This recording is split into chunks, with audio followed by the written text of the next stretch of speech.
Understanding the identity of Behemoth in the Bible has been a question almost as long as I, Moses, have been alive. Today we speak with young earth creationist, dinosaur expert, and biblical writer Marcus Ross to help us understand who or what this great behemoth truly was. Was it a dinosaur, hippo, or maybe even something sinister? Find out on this episode of What Your Pastor Didn't Tell You. Hello everyone, this is What Your Pastor Didn't Tell You. Today I have Dr. Marcus Ross, the great paleontologist, young earth creationist, extraordinaire of all things Bible, on today. So how are you doing today, Dr. Ross? Fantastic. Thanks very much for having me on, Zach. It's a pleasure to be back.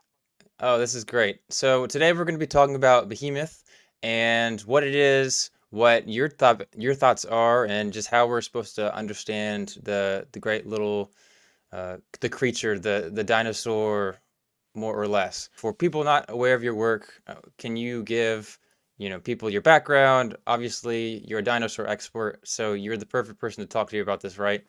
But among other things, so just give us your background here. Sure. Well, by training, I am a vertebrate paleontologist, so I studied animals that have backbones. And yes, I did study dinosaurs a good bit in my graduate work. I got into paleontology because of my passion for dinosaurs that started when I was, just a wee little kid at the age of 4.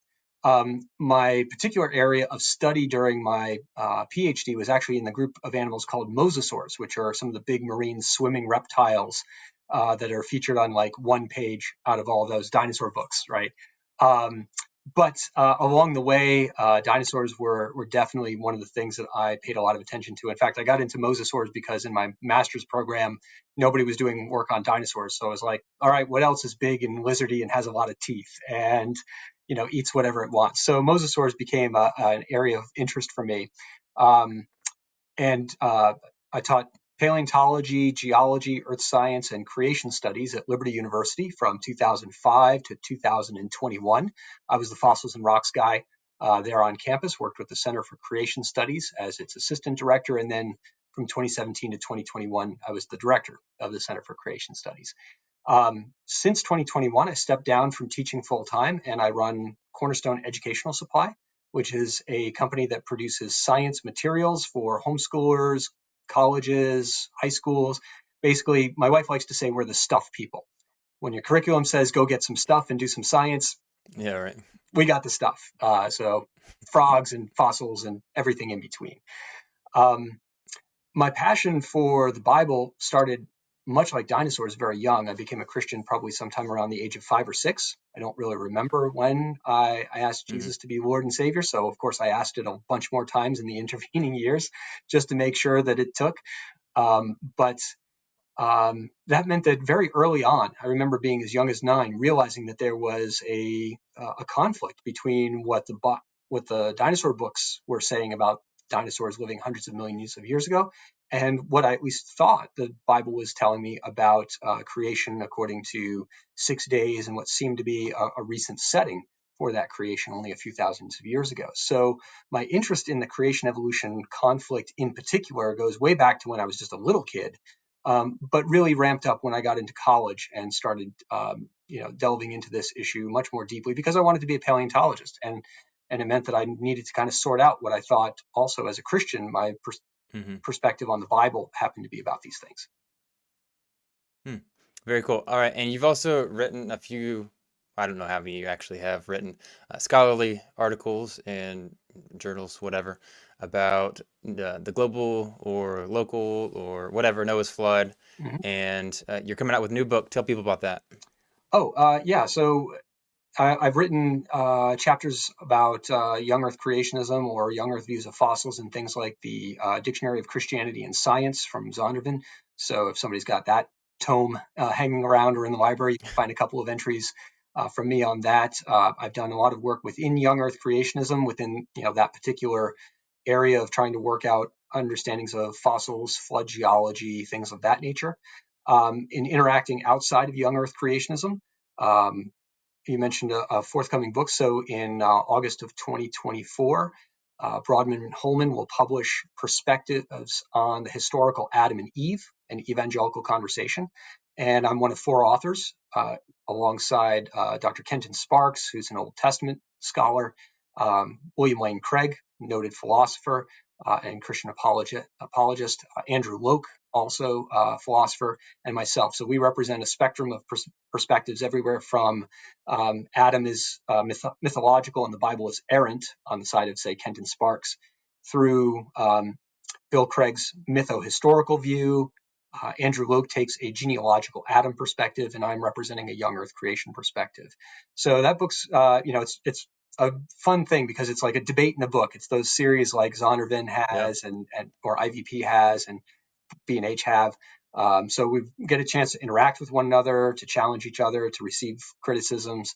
And we were just at ETS in November of 23 doing this, presentation and taking Q&A from the audience. It was a really, really fun time. Really enjoyed it. Hmm. Awesome. Yeah, no, that'll be really exciting to read.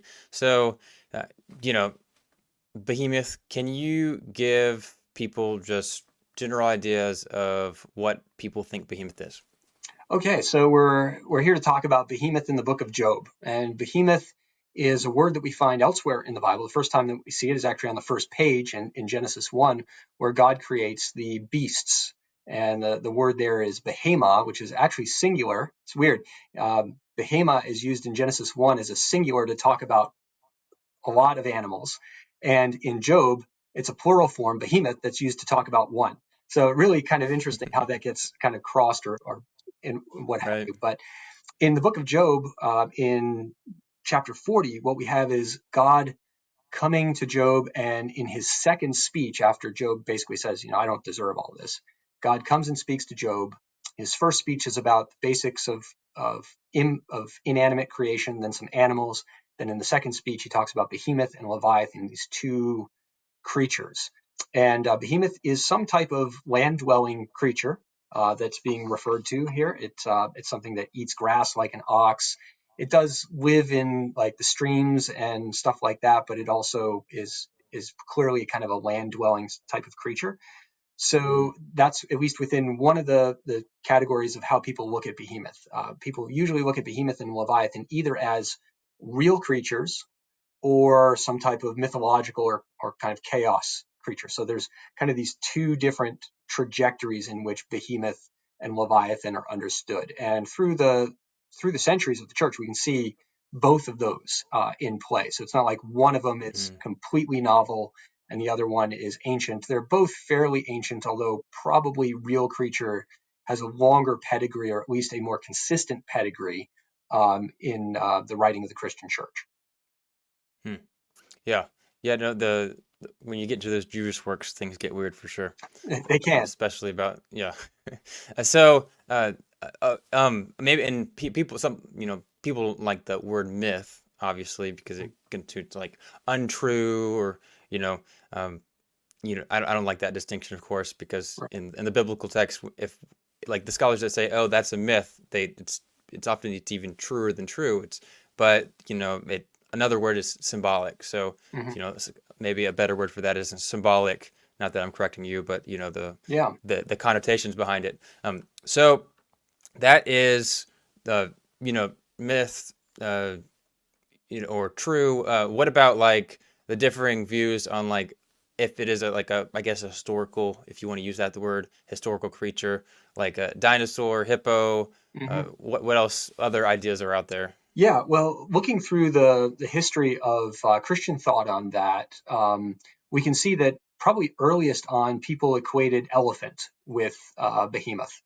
We see some writings fairly soon after the New Testament, and some early Jewish writings around the same time, or perhaps even earlier, where the word behemoth is definitely being used for elephants. And so that's okay, because again, the word behemoth means kind of like beast or animal, oftentimes cattle, but it can be non-domestic.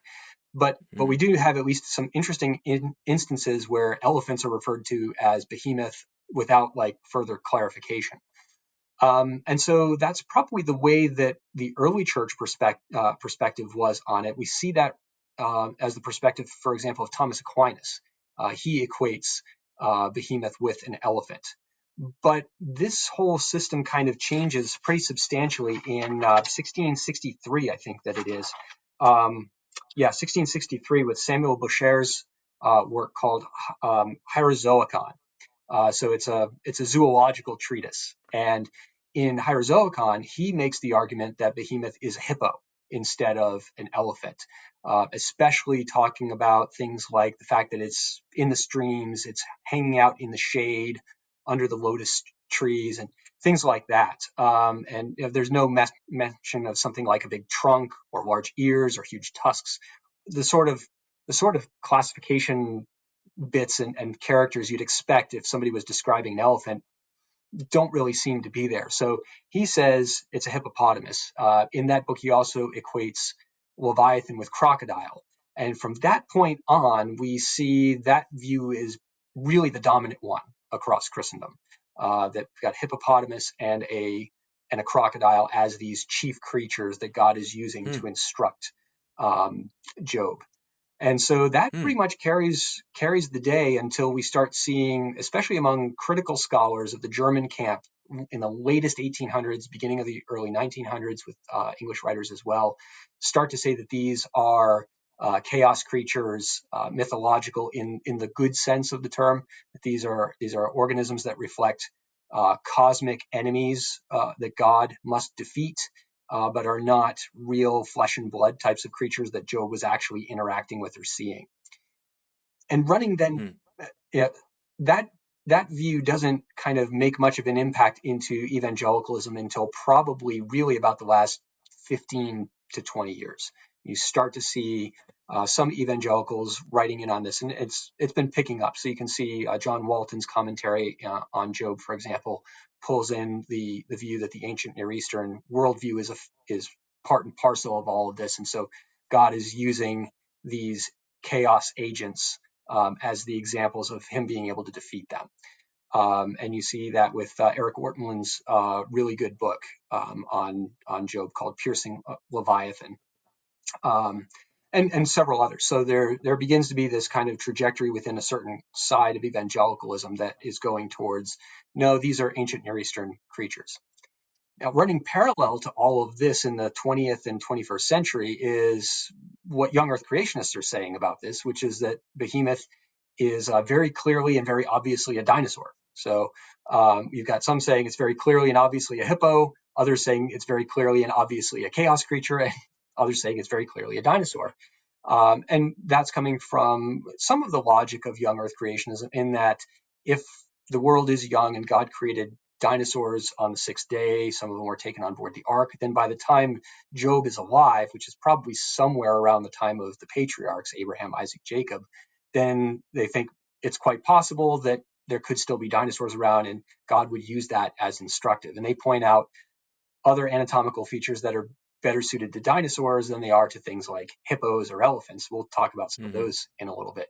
Hmm. Um, and Leviathan might be assigned to some dinosaur or a mosasaur or anything else, giant crocodiles. We have stuff in the fossil record where we got 40, 45-foot long crocodilians that they're terrifying creatures eating dinosaurs by the riversides. So what kind of, before we get too deep into the whole dinosaur thing, we'll get there. But I am kind of surprised sometimes at how specific some young Earth creationists are at what they think. Not only is it a dinosaur, but they're going to pick a particular one and say, "Oh, it's very clearly this." And you go, as a paleontologist, I go, "Whoa, really? Well, might want to pump the brakes a few times on this. I prefer maybe anti-lock brakes before we get too far in the skid." Okay, well, no, I'm really interested to hear about that. I mean, obviously, I understand the idea. I mean, on one hand, it's like I think there's you do have a lot of people where they're like, hey, I want to prove young Earth creationism true, and if we have a dinosaur in the Bible when these biblical writers are living, like that's some pretty good evidence of a young Earth because these dinosaurs are supposed to have died a long time ago. Um, Yeah. so there's a little bit of a motivation there, but there's also some justification there in the description of it. Maybe we'll talk about that because like some of these ideas of like a hippo or a crocodile just don't seem to fit the description to some people at least. So it's like, what do you do there?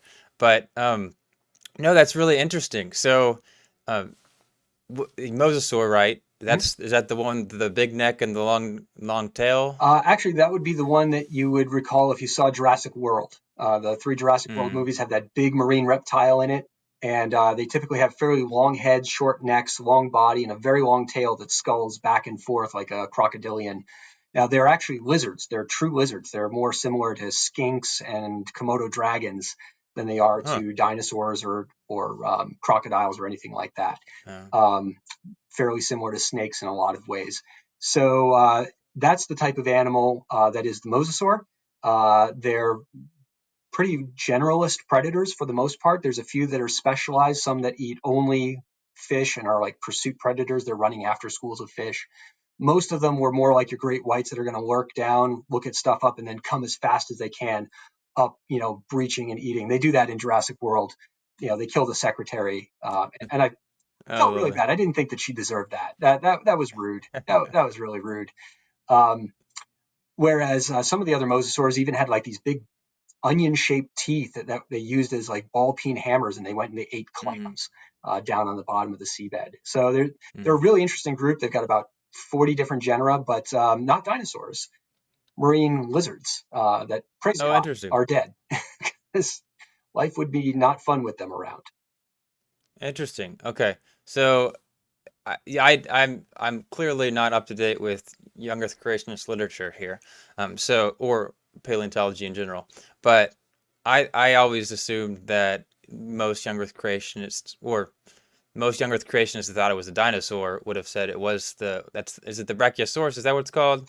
Or the sauropod? Sure, yeah. The long necked one. So the Um, the mm, vast and you're right. The vast majority of young Earth creationists, especially all the big ministries, Answers in Genesis, Creation Ministries International, Institute for Creation Research, they all have very publicly proclaimed that Behemoth is in fact some kind of dinosaur. Most of the time, they will point out to a sauropod. So, for your readers, if they're unfamiliar with that term, that's the big long-necked dinosaurs. Your classic Brontosaurus. You mentioned Brachiosaurus. Outstanding. Way to go. Nice one, Zach. That's one of the biggest dinosaurs that has ever lived. There's a few others that are up in that range. Brachiosaurus, just to get your handle on its size, that's an animal that's approximately 70 to 80 feet long, and its arms are a little bit longer than its back legs, so it's got kind of this giraffe sort of look to it with this really long neck that goes at a kind of about a 30 to 40 degree angle, and would have been able to look inside the store, like a third or fourth story window just standing there. So this is a massive, massive creature that would have weighed something on the order of like 80 tons.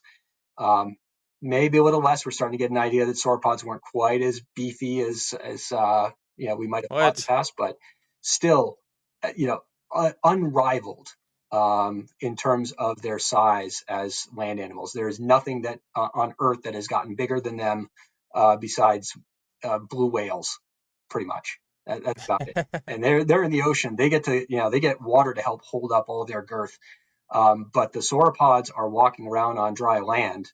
They're not swimming. They're not waist deep in muck just because it helps them or something. They've got very Uh-huh. terrestrial elephant-like feet for walking around on dry ground. So, yeah, animal that big is something that a lot of young Earth creationists say that, well, when God says to Job, "Look at the behemoth that I made along with you," and calls it, the the chief animal, basically, Mm, the first of the ways that God has made, or the first of the things that yep. God has made. As far as a rank, you couldn't get any bigger than sauropod dinosaurs. You couldn't get anything in the history of the world that is Mm. that's bigger than these things, and would have been tremendously impressive if that was what Job was looking at. Hmm. Yeah, yeah, it's really interesting. Yeah. So there's a nice little debate on like what that means, because obviously we don't see like behemoth or that specifically mentioned in Genesis 1 or Genesis 2 as being the first thing that was created, or the first animal specifically. So it's like, well, how are we supposed to interpret that? I don't know. Yeah, Maybe we'll talk about that later. yeah. So I think some But of the translations mhm, that talk about it is, first in the rank is probably mm, really getting this. Not that it was the first thing that God made, because that would be light, right? Or the heavens and the earth. Those would be the first things of God's creation rather than mm, anything that was made on day six. Unless you also look at the words like in the beginning, when I made them at the beginning, you just kind of say, oh, well, that's an inclusio for the entire creation week, which is a perfectly fine way of looking at it too. Hmm. Interesting. Okay. Yeah. So let's think about this. Yep. So let's talk about more about I don't know. Is there any logic behind picking a one specific dinosaur? Uh, I'm no expert, so I'm assuming there's hundreds of different dinosaurs, Yeah, and the one dinosaur or the mosasaur you said wasn't even a dinosaur, right, but in my uneducated mind, it's still a dinosaur, even though you don't say it, just because it's big, right? I don't right. know if that's how it works, Bigger but and reptilian, got to be a dinosaur. It came in the yeah, package with all the other ones, right? That type of thing. right. So yeah, I mean So there yeah, are a yeah, couple keep of going. Whatever you're gonna say. yeah, there's a couple of physical indicators that creationists point to, especially the tail that sways like a cedar tree, as is written in verse Mm, 17 of chapter 40. Um, as far as like, can you get more specific?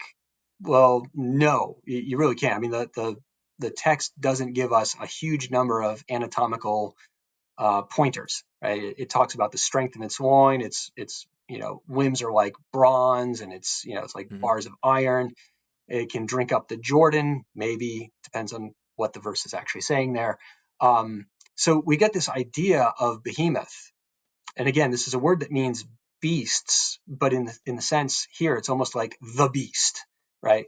You're looking at the beast here, Job, and getting any more specific. If you're going to go down the route of dinosaur and say that the tail sways like a cedar tree is an indicator of a dinosaur, getting any more specific than a herbivorous dinosaur, I don't think is possible with the text. There's just no clues. If it was a sauropod, I'd expect God to talk about its long neck, right, which is every bit as impressive as the long tail on a sauropod dinosaur. So just in the same way that hippo rose to the expense of elephant because things like tusks and trunk and ears weren't talked about in the text, kind of say, well, maybe it's this instead. I would have expected if this is a sauropod dinosaur that there would be something about like the giant long neck. They would be like talking like mhm. about a giraffe without mentioning its neck. That's just weird. Why would you do that? Yeah. So there are plenty of other plant-eating dinosaurs. If you're going to stay and say that it is a dinosaur, there are other really gigantic dinosaurs out there. Some of the duck-billed dinosaurs were larger than a T-Rex. Mm, That's huge. This is a 50-foot long Lambeosaurus. I mean, that's gargantuan. Thing's probably weighing something like 15 tons or more, 20 tons. And, could that be something that God would say, yeah, this is, behold this that I made along with you.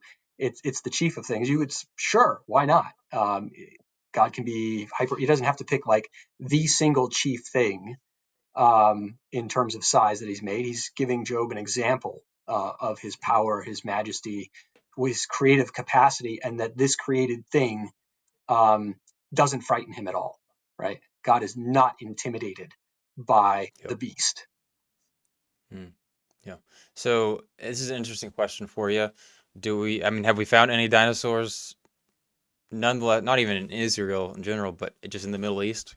Yeah, there have been dinosaurs and other marine reptiles or other associated types of critters. So there's mosasaurs from Jordan and Okay. from Israel. I remember going to a meeting back in 2004, and they were given a description of a new mosasaur from just across the river over in Jordan somewhere. So if you've got Cretaceous rocks in an area, which they do in that part of the world, you've got the potential to find dinosaurs and other sorts of things out there. So you do have big bones of stuff, and you've got lots of desert area, which is great for fossil hunting Mm, because there's no biology covering it all up. There's no trees, all that sort of stuff.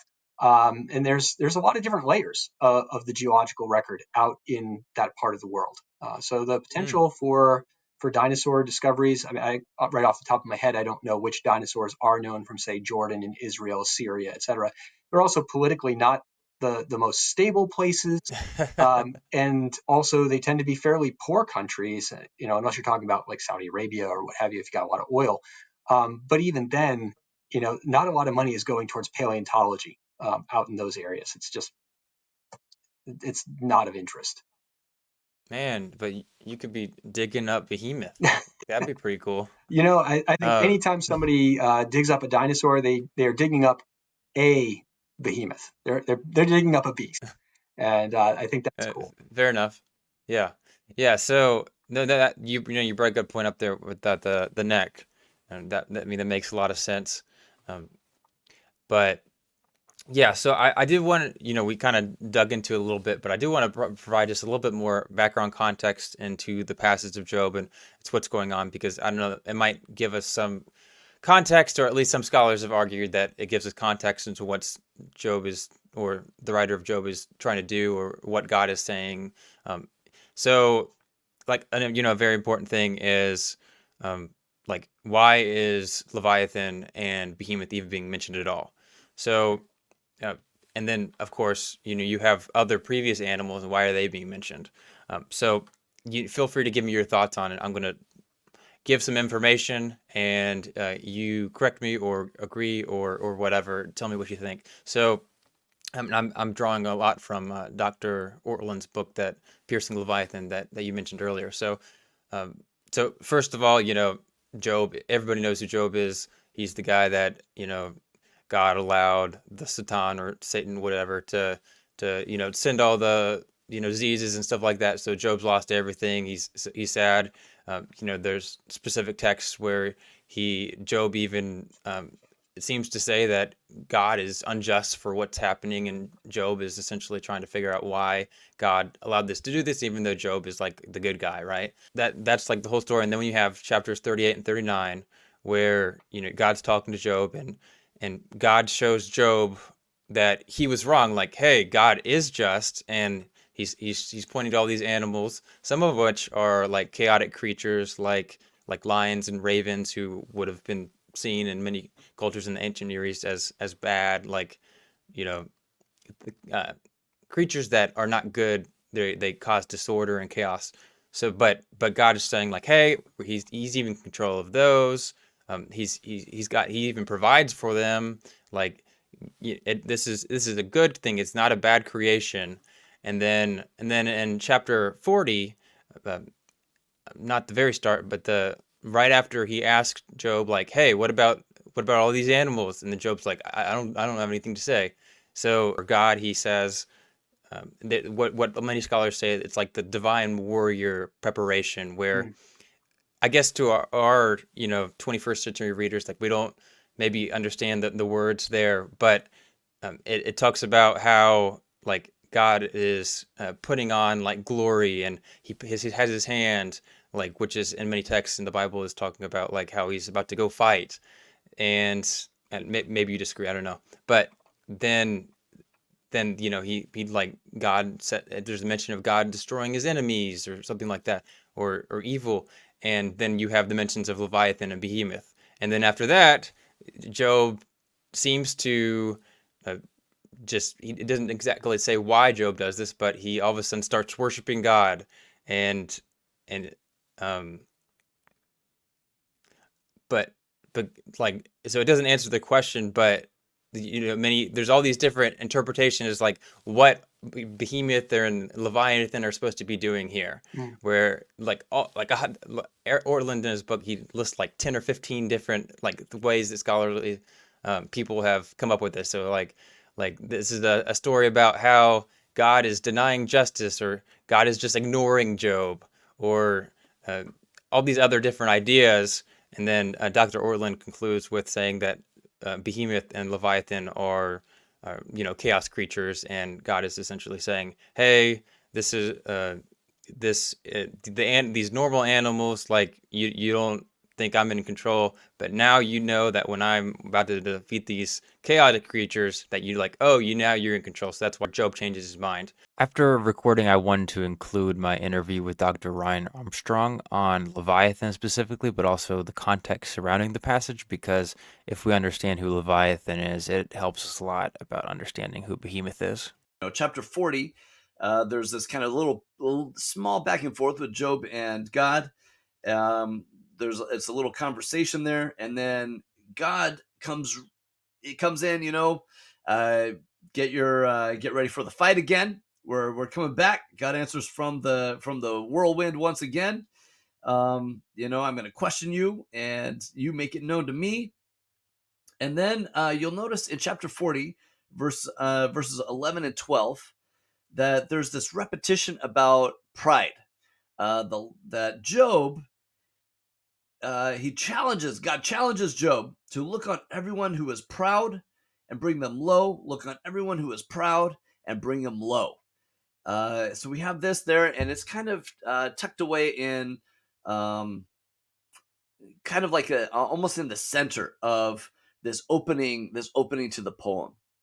That there's all this stuff about this first section between verses 140, let's say verses 7 through 14.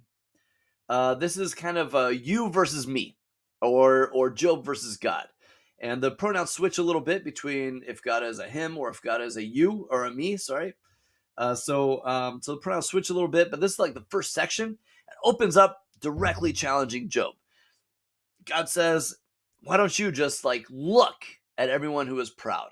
And this term look actually occurs in a few key places in the poems leading up to this. The last poem ended with the eagle being able to look at far distances. So we have this concept of look as a way of showing power or showing wisdom. Being able to see is a point of privilege. And so God challenges Job, look at anyone who is proud. And then if you flip to the end of the poem, the very last thing is how Leviathan is able to look at everyone who is lofty, at everyone who is proud. In fact, he is king over all of the proud ones. So it kind of opens up, challenging Job to look at the proud, and it ends with Leviathan looking at the proud. So Leviathan is able to do what Job cannot do, almost kind of mocking Job's ability to do this.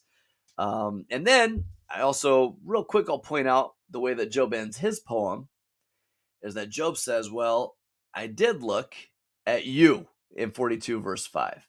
So just a few verses later, Job ends his final poem by saying, I did look at God. So I did get to see one person who is lofty, God. This poem is already kind of setting up all of this stuff about pride and looking at proud ones. And then, and that's like kind of the beginning is like you versus me, God versus Job. And then the next section is about Behemoth and how powerful Behemoth is. Chapter 41, 1 through 8 is about God versus Leviathan. And then the last section of the poem is going to be about how powerful Leviathan is. So we kind of have this real fun structure to the poem, these different sections that section everything off, beginning with the issue of pride, looking at pride, at those who are proud, and then ending with pride and looking at those who are proud. And this kind of this juxtaposition of Job versus Leviathan. So Job cannot look at the proud, and Leviathan is proud. So the language, even though the language is about Leviathan, this mythical creature and the sea monster in the sea, is specifically God answering Job about specific challenges. And Job challenged God, and Job said, I want to present all my arguments to God directly. And God says, I don't even let Leviathan do that, man. You know, Leviathan's way more tougher than you are. So we see again this juxtaposition of Leviathan versus Job kind of through this whole poem. So why use an ancient myth? Why use this legend of God fighting the chaos monster in God's response to Job? Well, thank you for asking. I'm glad you asked. Because this monster is actually a perfect response to Job. Job mentioned Leviathan numerous times. He's talked about these myths numerous times. And for Job, this myth, this monster is powerful and scary. And every time Job complains about God's power and God's wisdom and how Job cannot compete with God.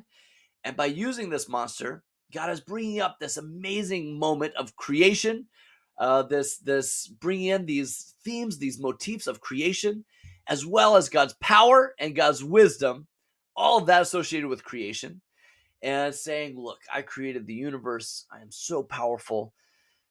who are you to challenge me?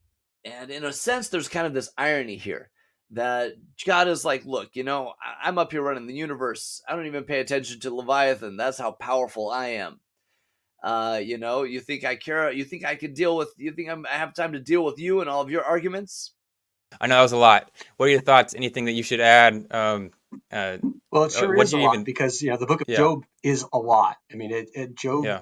and when we get into a little bit of the how do you translate this verse or that verse, it's very, very difficult in Job. Yeah.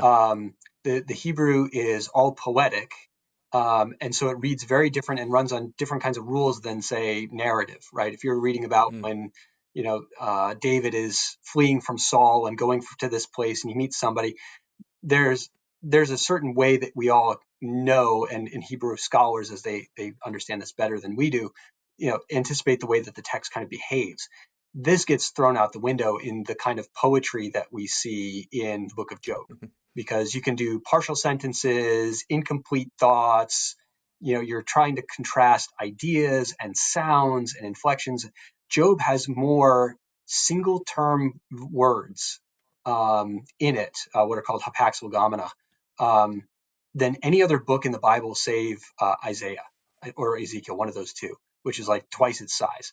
So, like, Job is really tricky, not only in its linguistic construction, but also in its vocabulary. And what you'll find is that if you go to a seminary or talk with some biblical scholars, they'll let you know, like, anybody who handles the wisdom literature and the poetics, these are the people who have the best vocabulary among all the Hebrew scholars, because they have to toil in all of the normal words and then all of these things that occur like 3, 4, 2, 6 times in the Bible. They have to have all these words like committed to memory. It's crazy.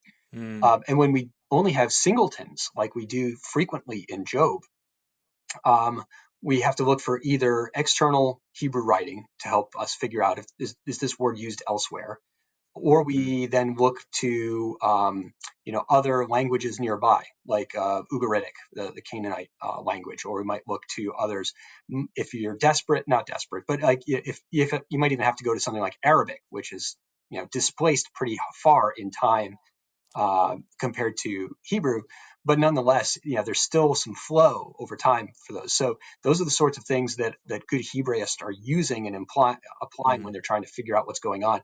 And this book is very tricky, very, very tricky. mm, One of the things I liked a lot about Ortland's book, Piercing Leviathan, is that the animating question for his book is, what is God saying to Job that changes this man's heart from um, recognizing God's authority, but questioning his ethics to a point where he eventually turns in worship and sacrifices not only for him, but also for his friends. mm. What is it that God said that can get that kind of rotation in his heart? The first response, as you said, from Job is like, he covers his hands, like at his mouth, like, sorry, I shouldn't say anything. I raised up my voice, made a mistake. I put my hand over my mouth, he says. But then after Behemoth and Leviathan, his response is worship, not just I messed up, I have no place here, but I have no place here, I messed up, but you, Lord, are Mm, worthy of worship. So I really liked that because it brings about in Ortland's writing. He asks questions like, we usually think of God's responses to Job as being angry and sarcastic. Where were you when the foundations of the heavens and earth were laid? Do you know their span? Do you know where I keep the storehouses of hail, for times of war and strife? And uh, that's how I've always ever read this. It's always God just kind of angrily bearing down on Job, and Job's having to sit there and just take it, right? Girt your loins, the old King James says, like, stand up, be a man, and take your medicine. And Ortland's approach is to ask the question, no, what if God's question to Job is more, were you there when I laid the foundations of the earth?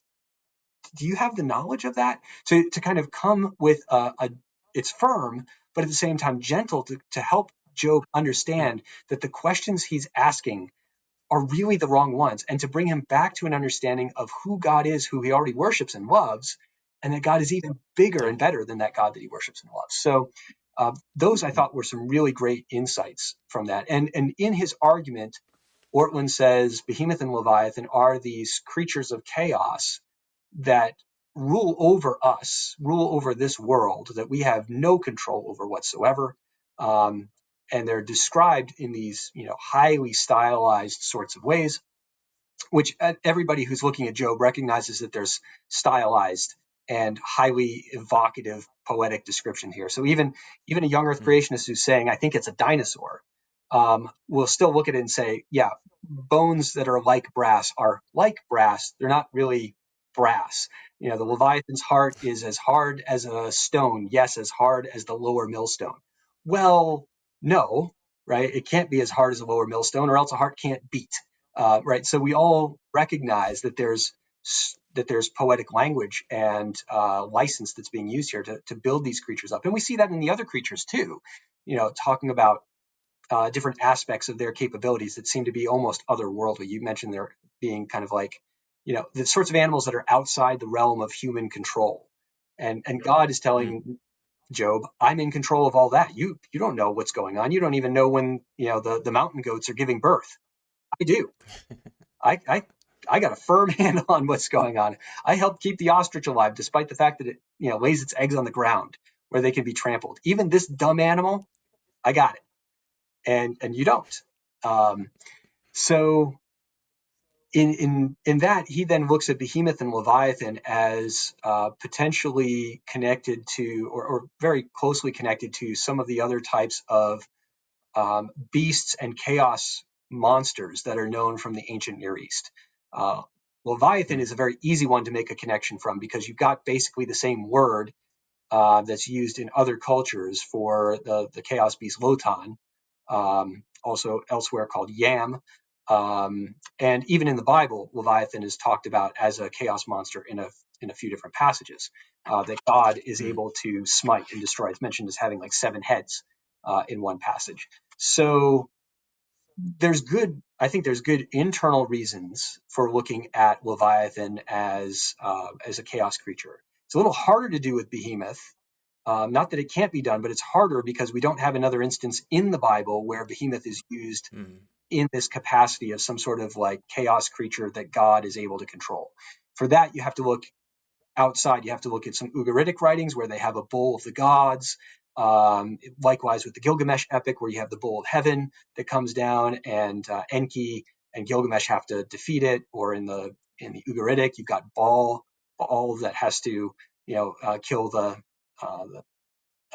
ox, Moat. or the Mot, the god of death, is the one who sends Lotan, the Hydra, and Baal has got to do that, but he dies in the process. But then he's reborn, which gets into the Canaanite cyclicity of the seasons, and why Baal is the god of the land's productivity and storms and things like that. So their mythology is built around trying to explain the phenomena of the world and this giant divine cosmic battle that happens, and is essentially kind of replayed over and over again in a sense, and which is very different from the Bible, right? I mean, in this case, what we have with both Behemoth and Leviathan, even if they are chaos creatures of some kind, Behemoth is described as something that God made along with you for Job, right? That's one of the arguments kind of against it being a chaos creature, or something like that, is that there does seem to be a good number of points where Behemoth seems to be a physical creature. So I'd put a couple of notes on that, like the mention of the word behold, which is said twice at the beginning of this, when God says to Job, look at the behemoth in verse 15, and then, look at the behemoth in verse 15, and then he says it again in 16. The Hebrew is the same, although English translations don't often do that because they don't want to look too repetitive. So if Job's supposed to look at it, it kind of seems like he should be able to look at something, right? It's kind of hard to see a mythological or chaos creature. So that's one argument. Made along with you seems to be that this is a creature rather than something deeper in time or cosmic space. It's described in habitats, right? That it's along the rivers, it's under the lotus tree, it's taking shade. There's other animals playing around it. And its physical description befits a real creature, even if there's a lot of poetic license and kind of hyperbole. The behemoth is moving, it's resting, it's eating, right? Other things are playing around it. And so those are the sorts of indicators that those, at least who think that the behemoth is a real animal, point to and say, yeah, Job should be able to look at and see a creature that God is describing here. Seems very specific. Um, Hmm. and and I get that. I think that's a reasonable argument to make for Behemoth being real, whether you think it's a hippo or an elephant or a dinosaur or something entirely different. There's been a number of others. Some people think that it's a giant ox, especially if they want to make comparisons with the chaos monsters of say the god of the heavens, or sorry, the bull of the heavens or the bull of the gods. They're like, okay, well, maybe it's an Hmm. ox. Like, but it says it eats grass like an ox. If it was an ox or a bull, you'd probably say like, behold, it eats grass because it's an ox. It doesn't say that. So those are, those are some, I think, pretty good reasons to think of Behemoth as a real animal.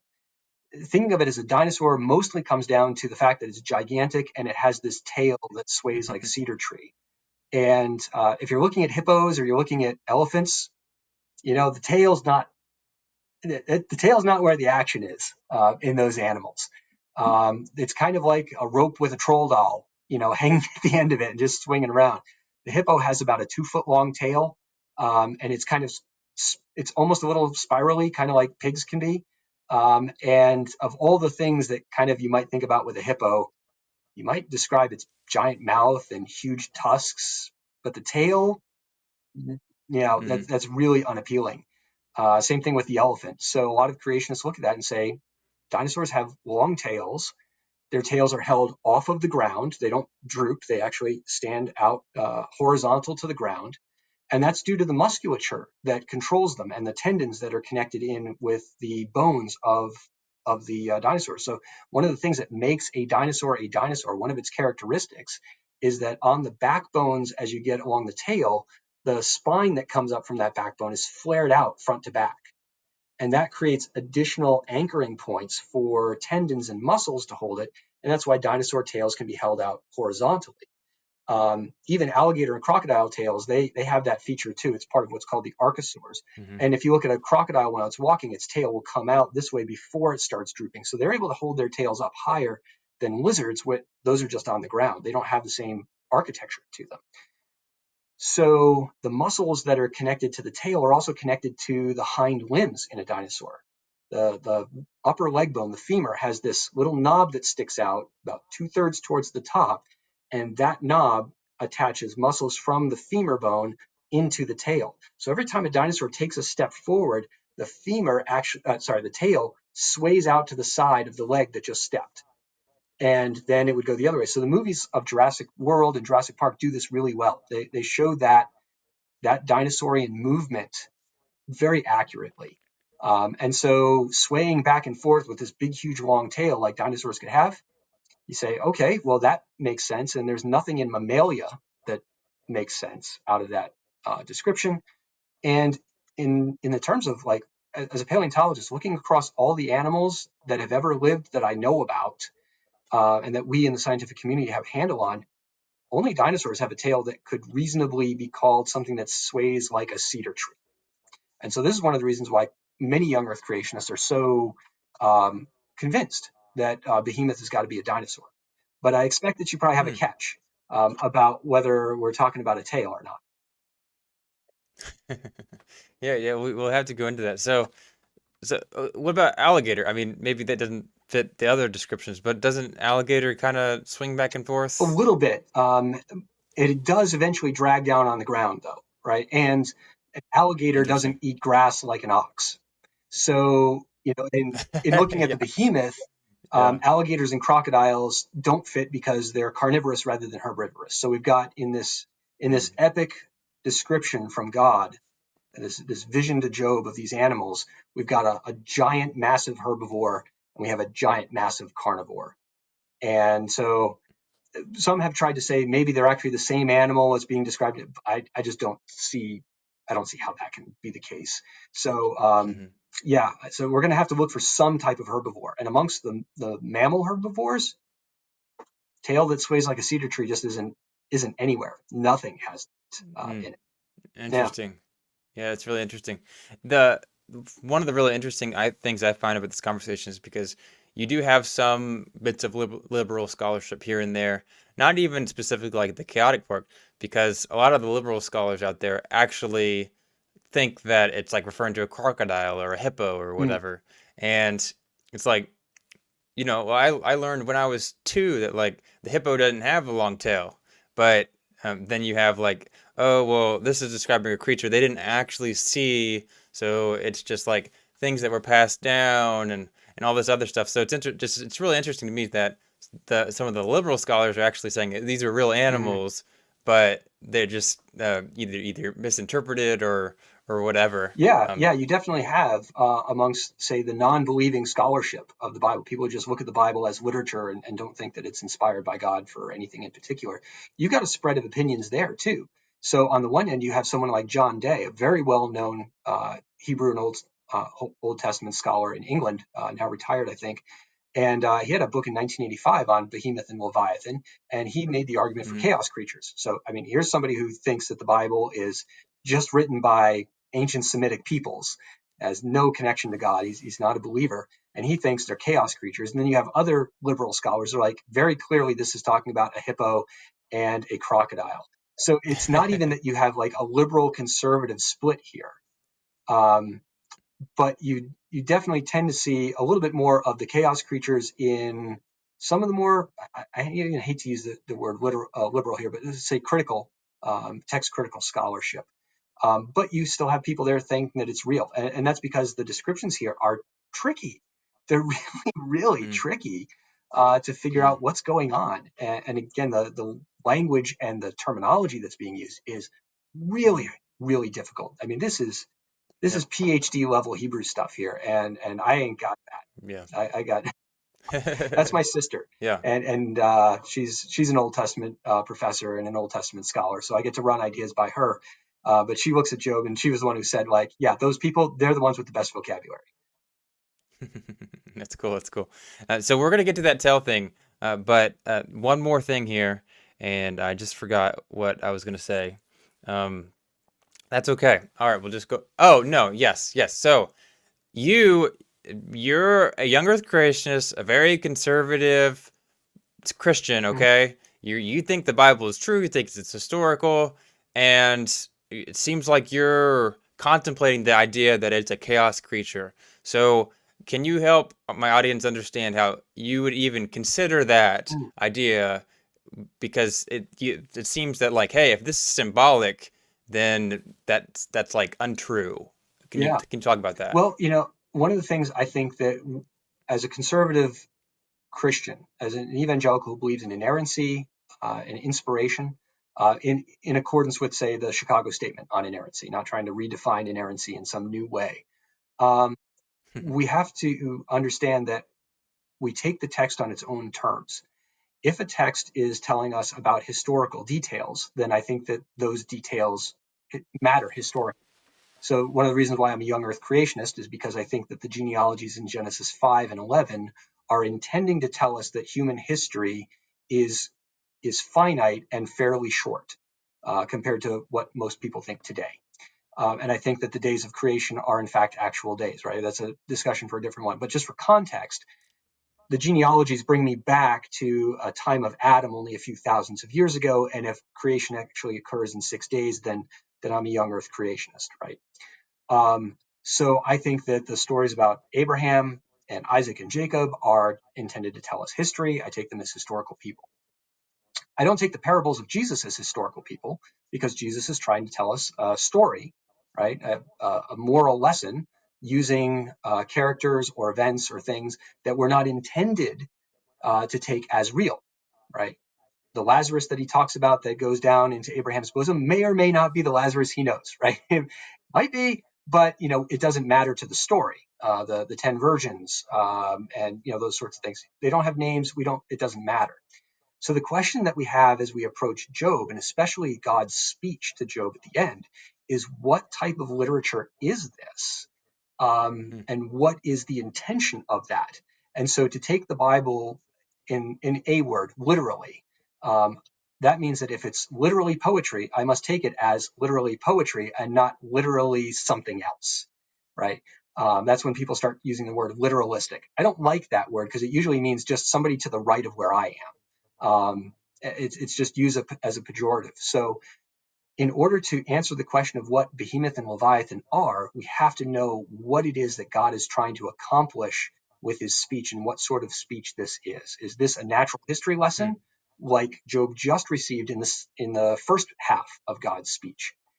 If it's a continuation of that, then I will affirm Behemoth and Leviathan as real creatures, described hyperbolically and described in highly stylized poetry to evoke emotions from Job, but nonetheless real creatures.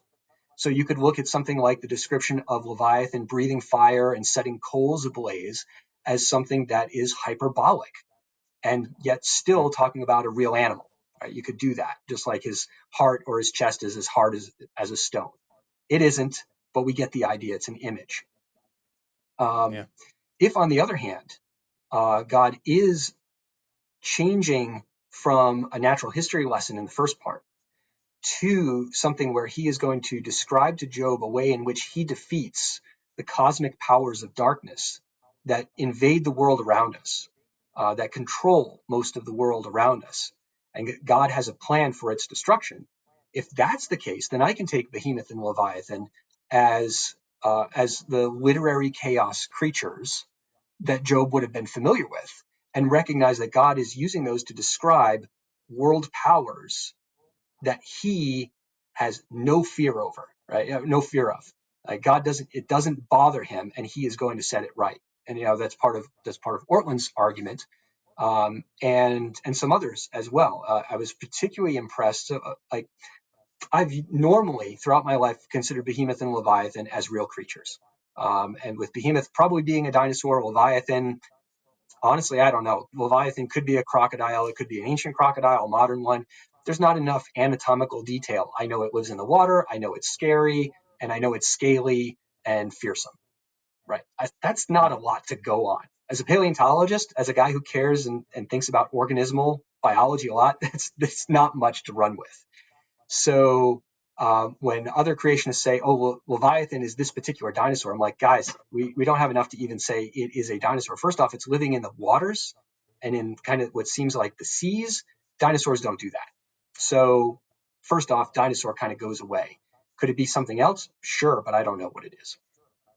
Hmm.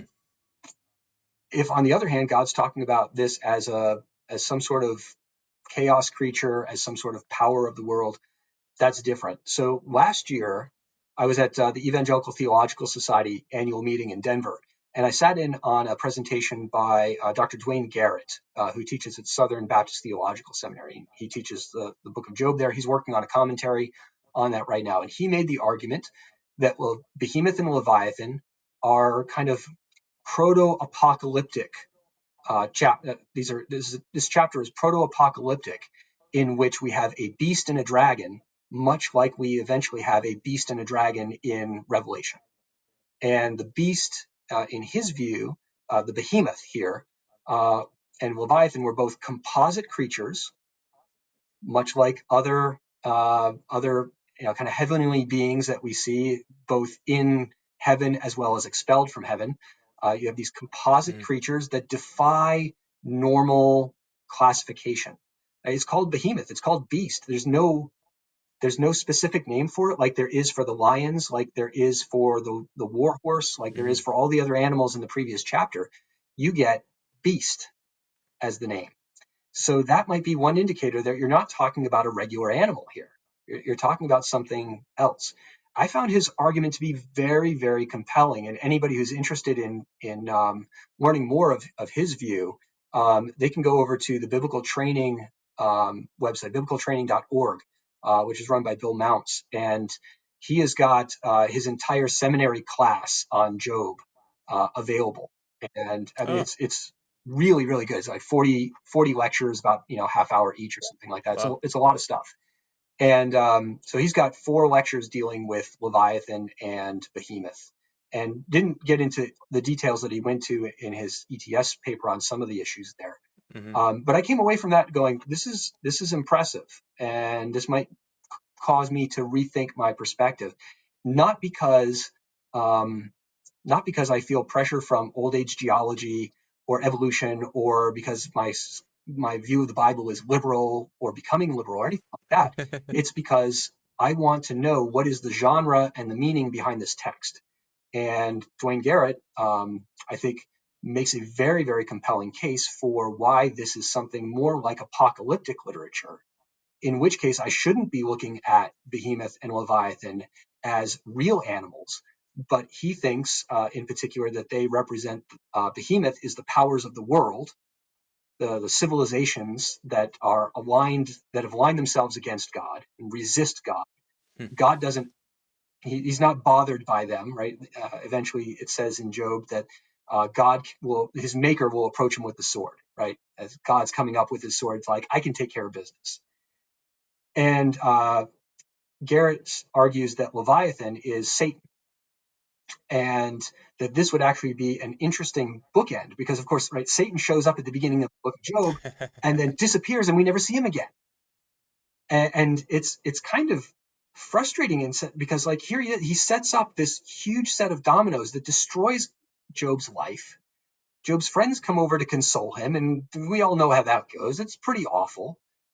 And in the end, there doesn't seem to be any resolution, unless if Leviathan is actually Satan, then God is telling Job at the end of the book, I've got this covered. I am going to defeat this thing. And its powers are nothing compared to mine. It rages in the seas, it coils, it breathes fire, it does all this terrible stuff. Nobody can do anything about him, which would be true, right? No human being can do anything about Satan. But God can. Yeah. And so, if that's the genre, then I have got to make sure that I align my thinking biblically with that genre and not expect it to be talking about real animals if we're talking about something that's a lot like one of the visions of Daniel or Ezekiel or in Revelation.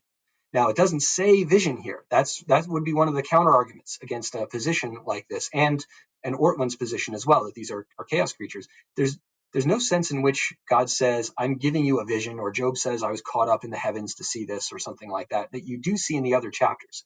I don't know that that's necessary, but it would be the type of argument that if I was going to hold to the literal animal, the material animal perspective, I would argue and say, there's no indicators that we've switched genre in some sense, unless you've got God putting on his armor, right, and getting ready for divine warfare. But those, the translations of those verses are tough and very contentious. Ben Stanhope made some other interesting arguments for Behemoth being some type of mythical, symbolic creature, which, by the way, does not mean that it is somehow untrue or false. Myth is truer than true. It is truer than our historical reality, but I wasn't sure where to put it in this video, so here he goes. Considering all this, what then is Behemoth?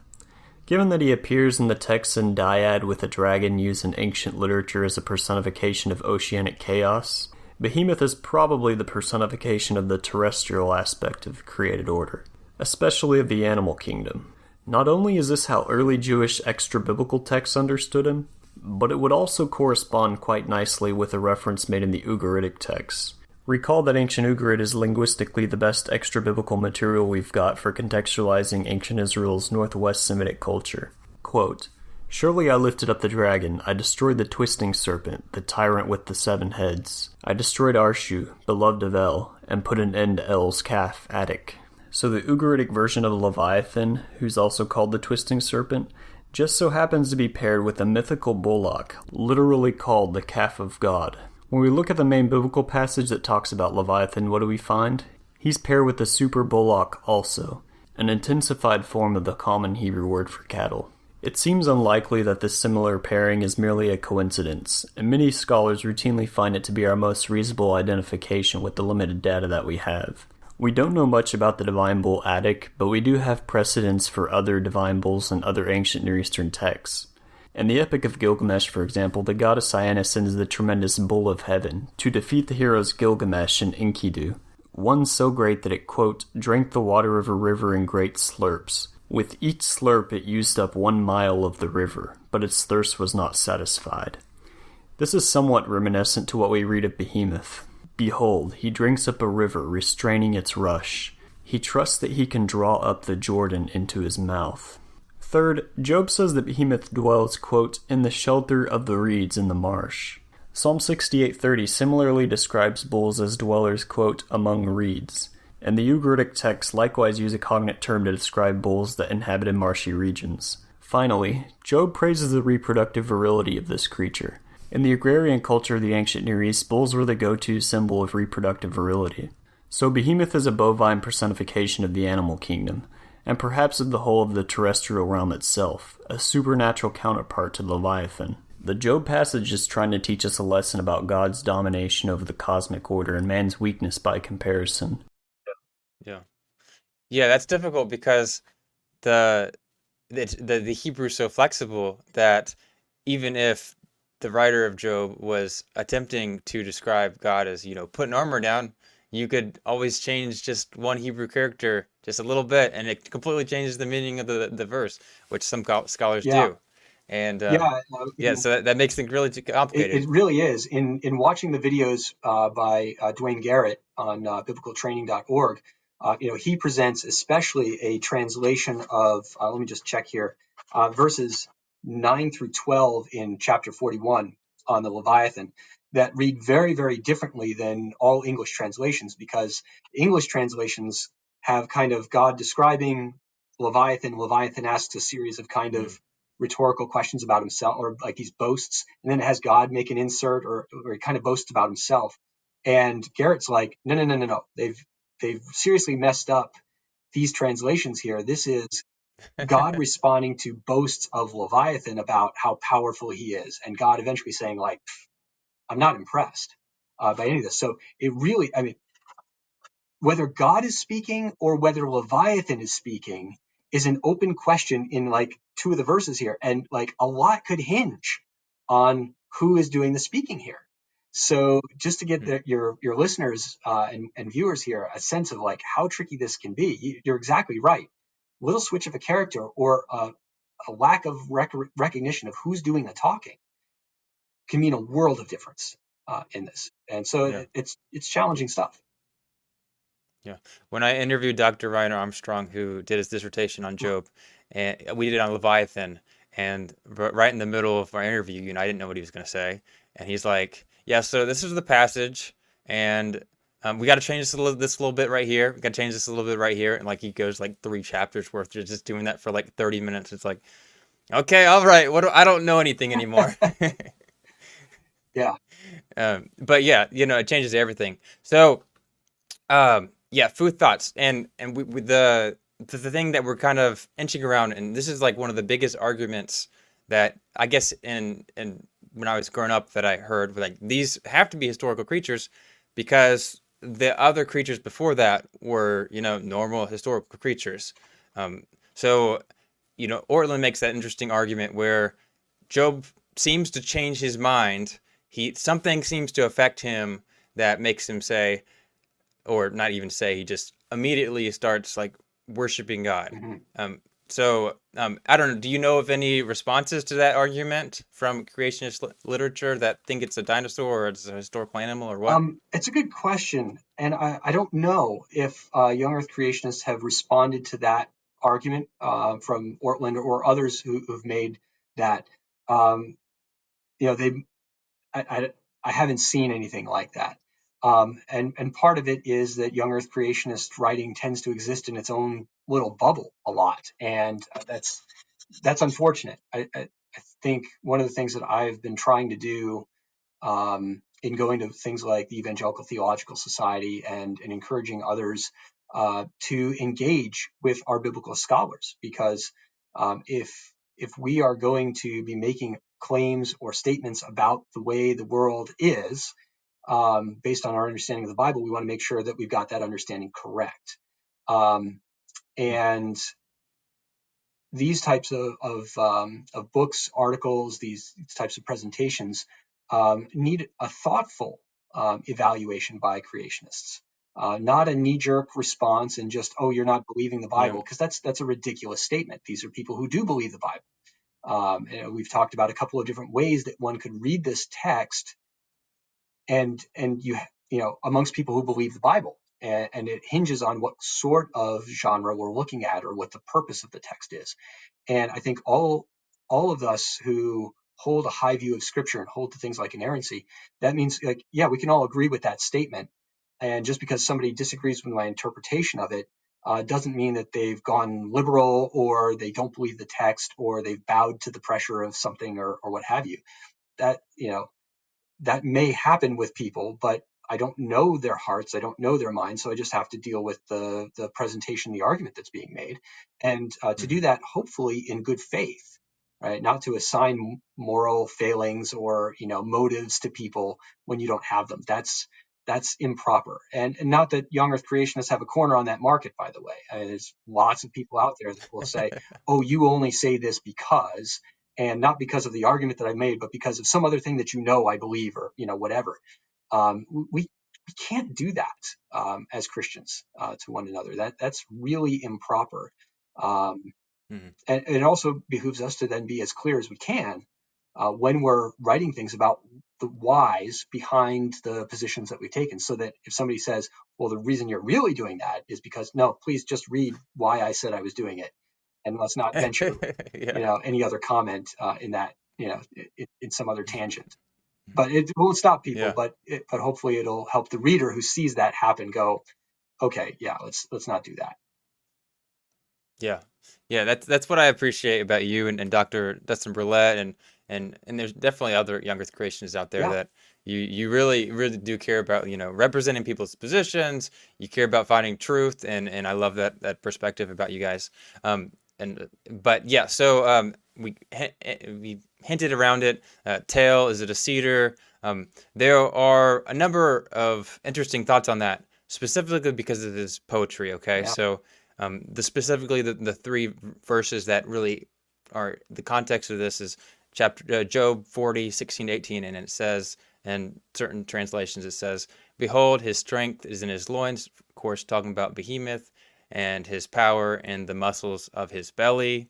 So it's got this reference to loins, which is the reproductive organ, and then next line, or yeah, I guess line or set of two lines, you have, he extends his tail like a cedar, and the sinews of his thighs are knit together. And then the next line is, his bones are tubes of bronze, his limbs are like bars of iron. And the tricky thing there is because he extends his tail like a cedar, and the sinews of his thighs are knit together. Because of Hebrew poetry, oftentimes when you use one phrase, the next phrase after that is going to be very similar. It's just a different way of saying the same thing. So many of scholars have argued that, hey, this isn't referring to like a literal tail like a cedar. It's referring to a euphemism for the male reproductive part of of behemoth. And so it's not actually referring to a tail, it's referred to something else. And there's a lot of different interesting arguments for this, especially like ancient writers and their translations and how they interpret it, and some of them interpret it the same way. So that makes things even more difficult because um, it's we don't know. Some people think they do, but we don't know necessarily. Is this a long tail? Is there something else? And is this part of the description of Behemoth, or I don't know, what is this? Just hyperbole? Any thoughts on any of that? yeah, boy, you bring up a really, really good point on this, and it's a really tricky aspect. First time that I came across the argument that the tail wasn't really talking about a tail, but was talking about something else entirely, was I was co-teaching an advanced class on creation issues with Dr. Alan Furr, who teaches at Liberty University. He's a poetics guy, so he's in and amongst Job and whatnot. He's like, that might not be a tail. I'm like, what? This is like 6 years ago now, and that was the first time I had really heard that, because I hadn't dived down into some of the commentaries. You don't see that in a regular Bible. You don't always even see it in your little Yeah. study Bible. They're not gonna. Nobody wants to write the word penis inside a Bible. That's just it's something. Yeah, it's just. Mm. But So yeah, the tail might be a euphemism for the male reproductive organ. We see that in post-biblical Hebrew, where that's used. And of course, human beings, especially guys, have a long list of euphemisms for that member. It's unending, right? It continues to happen in our own language of English. We've got lots of things. I won't mention them. It's unseemly, but there's all sorts of words that are used for the male anatomy that have nothing to do with what they are. Spanish has got a whole bunch of them. I remember taking Spanish in high school, and then you find out some of the dirty words, and you're like, that's funny. They call them egg. And you're like, what?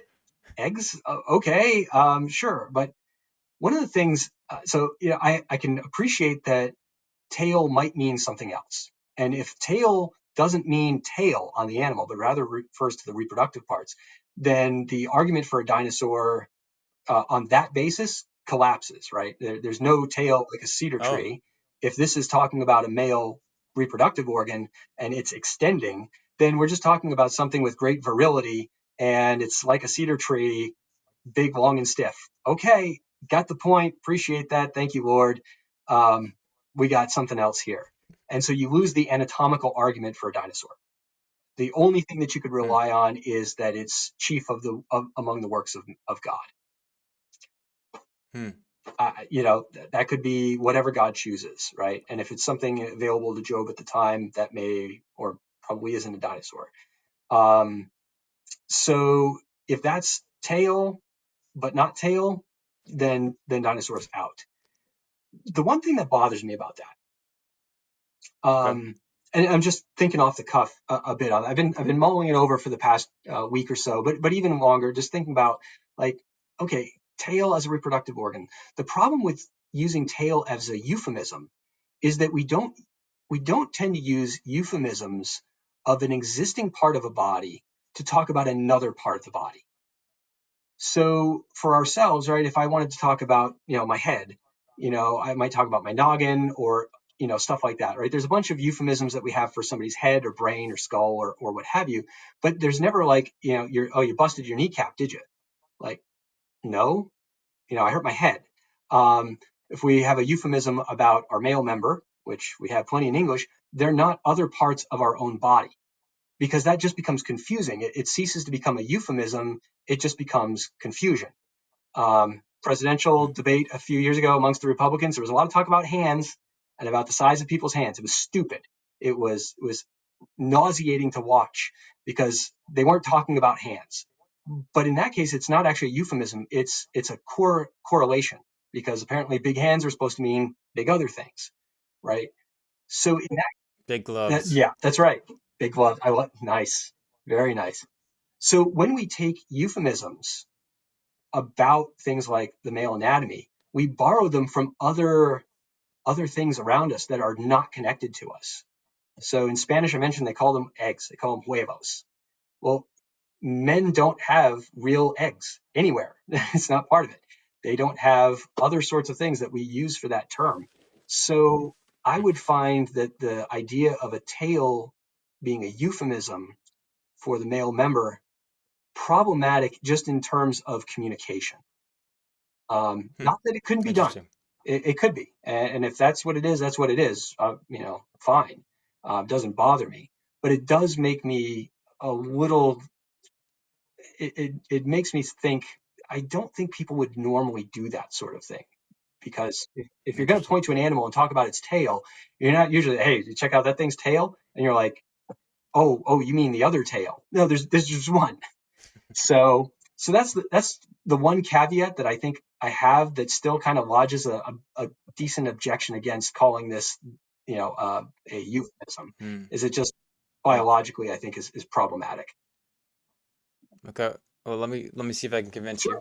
And I'm not even convinced of you, although there's certainly evidence for it. But what about feet? In the Bible, feet is used euphemistically to talk about other things. Oh, are they? I didn't know about feet. I know the word thigh is often translated in English, and the first time my sister was like, that's not thigh. And you're like, oh, okay, yeah. So Abraham says, put your hand under my stuff and swear to me. It's not thigh. I'm like, oh, okay. So yeah, I mean, I could be wrong on that. Well, So yeah. Well, I mean, if you even acknowledge that the thigh thing, so doesn't that um, cut across the argument? The reason you might doubt that because well, no, I wouldn't. you thought I think for that sort of okay, thing, we have a term like groin, right? And groin actually means like the region that we're talking about. yeah, So okay, like you can have a groin pull and it's not because your reproductive member has been mm, injured, it's some other muscles in the area. So something like thigh or whatnot. I mean, I do want to make sure that a language has um, softer words that they're allowed to use because the terms often end up becoming harsh perspective wise in the language. yeah, Um, Again, with something like feet, is that being used as a euphemism or is it like the comparison, like hands or the correlation? I'd have to take a look, and I'm open to correction on that. But again, with an animal that has a tail and has just one tail, to point out to it and be mm, talking about another bit of anatomy, uh, troublesome. mm, Now, but it could work. Their rules, yeah, their rules for describing things, don't have to be mine. I'm a 21st century modern person, right? I'm not an yeah, ancient Semite. I'm not in Job's world, and so they might have other rules by which they use their language. And mm, again, we need to be sensitive to that. So if this is the best understanding that we have of the Hebrew based on good linguistic analysis, no skin off my nose. And I mean, yeah. my nose, not something else. Okay, great. Yeah, one fun, interesting thing is the word that stiffens or extends itself, which might even change things in this entire Yeah, conversation. Is it's that same word is used for desire and right. delight. So some people have argued, hey, that's the like a reproductive thing because that kind of thing was like almost worshipped back Hmm. then and all that. But yeah, I mean that just throws another wrench into the whole conversation of how we're supposed to understand that. Yeah, the only word in that verse Um, that's not contested is cedar. Like that's the only one. Everybody else is like, well, cedar's oh, cedar. that's funny. Aside from that, Yeah. we got like desire and tail and Yeah. who knows. The word hene, which in Hebrew is often used to Hmm. behold, like hey, a lot of people argue, hey, that's Job was looking, God was saying, hey, look at this guy over here. So obviously, it had to be a historical thing. Um, I find there's two interesting points to that argument. So one, of course, hene isn't always used to literally mean like look at this physical thing that you Hmm. can see. So there's some ambiguity there. And two, it's interesting that um, like other like Egyptian gods and other Mesopotamian gods often took the form of an animal. So there is a possibility that hey, maybe even God is saying, hey, look at this. It's a normal looking ox or whatever, but it embodies the almost divinity like chaosness, evil kind of thing. Do you have any thoughts on that one? Um, you know, I wouldn't object if God is talking about showing Job something and then making a bigger point of it, right? Or saying this represents something more than what's there, or that he's giving him an idea of a chaos creature that represents again the forces of the world or the things that stand opposed to God in their pride and things like that. You see, especially pride with Leviathan, not so much with Behemoth. Uh, One commentator said that Behemoth is really interesting because like it's super huge and apparently really powerful and dangerous, and yet it doesn't do anything in the chapter. It just sits there, but that's kind of the point. Like it's so powerful that it can just sit there, and nobody's going to mess with it because they know it's certain doom, except for God, right? Who can approach it with his sword. So, and the implication probably there that he can, that he'll slay it as some type of enemy. But a lot of that also hinges on the previous verses about you mentioned, God preparing himself for divine conflict. Mhm. Different translations of that part of chapter 40, the first part of chapter 40 after Job's initial response. A lot of those don't read like divine war preparation, or you have to have some Mhm. understanding of divine war preparation to see it. So the modern, 21st century American reader either might not see it because the Bible translators don't think that's kind of what's going on, and so they're writing about it in different sorts of ways, or we don't recognize it because we're so far divorced from that culture. So, but Yeah. yeah, as somebody who has viewed Behemoth and Leviathan as physical historical animals that Job could look at and see, but now is the point of saying, well, that's possible, but it also is quite possible that they are image types of creatures that God is showing to Job in order to show his mastery over both the powers of the world and the cosmic powers of evil. All right, now where am I? I don't know. We'll see. Bring me on next week. I've got a different opinion, but right now, actually, I probably leaning more towards Don't say powers. it. Don't No, say more it. towards powers. It's fine to say it. It's all right, right? A young Earth creationist can say that sort of thing, and it's not, again, not believing the Bible. It's, what is the Bible trying to tell me here about Hmm. things? And I Yeah. think the case for this is stronger than I ever thought that it was before. I didn't know. I just was, because a lot of young Earth creationist writing says if you don't believe it's this way, it's because XYZ motives and bad behavior and all that sort of stuff. And you have to kind of pull yourself out and be willing to read. And I think one of the reasons why this is something that I would harp on with my students quite a bit and push them to read perspectives that were different from their own, is part of my own training, right? I was a young Earth creationist who went through paleontological training, K through PhD. I was in state schools. I was never in a Christian school ever, until I started teaching at Liberty University, right, where I could finally kind of approach science in a way that I thought was probably the best, at least to Hmm. my abilities. But I was absolutely immersed within old Earth geology, within evolutionary theory, evolutionary views of paleontology, extinctions, and whatnot, to the point where I would have to become maximally conversant in that, right? I had to be able to talk with other PhDs and professors and museum curators and grad students and whatnot at that level without having some sort of aneurysm or stroke every time I walked into a room, because there's evolutionists here. Yeah, but these evolutionists are my friends, they're my colleagues, they're my professors, they're my office mates, they're my co-authors. They're all people for whom Christ died, people that Jesus loves beyond his own self, so much so that he would sacrifice for them. So let's have that attitude in us, right? As the New Testament commands. But what that did is that trained me to be able to evaluate arguments on their own behalf and within their own world. And then to also step out of that world and say, what in here is, in thinking in terms of science, like what is well-established fact? What are the actual discoveries of real knowledge? What are reasonable inferences that are made from these things? And what is more Hmm. speculation? Or what about the interpretations of these data is strongly colored by one's worldview? Worldview is important. It's not the only thing, though. I think something that young Earth creationists need to hear. Worldview is not the only thing.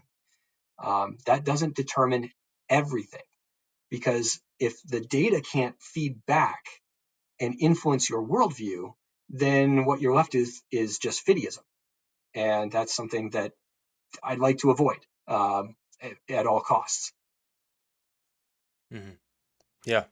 Yeah. I really appreciate you saying that. That's deep stuff. All right. Yeah, I think that's a great way to end it, actually. Thanks. Thank you so much for coming on here. I really appreciate it. This has been a great conversation. I think a lot of people are going to get lots out of it. And yeah, once again, thank you. One more time, point people towards where they can find your stuff, any books, any articles, anything that you want people to know Well, about. thanks. Certainly if they're looking for science stuff, like my wife says, you can find us at cornerstone-edsupply.com. If you're looking for more stuff that I do, a quick search of YouTube will get you a few different videos, whether you're looking for a creationist to talk about dinosaurs and feathers and birds and that whole fun controversy. I just had a paper published in Answers Research Journal Yeah. this week with Matt McLean as the lead author. I was second author on that. We have three others, part of a back and forth between us and one of the scientists at Answers in Genesis. on that topic. I've published in the International Conference on Creationism this year with a synthetic perspective on Adam and human history from the perspective of a young Earth creationist. So you can find that if you take a look for International Conference on Creationism 2023.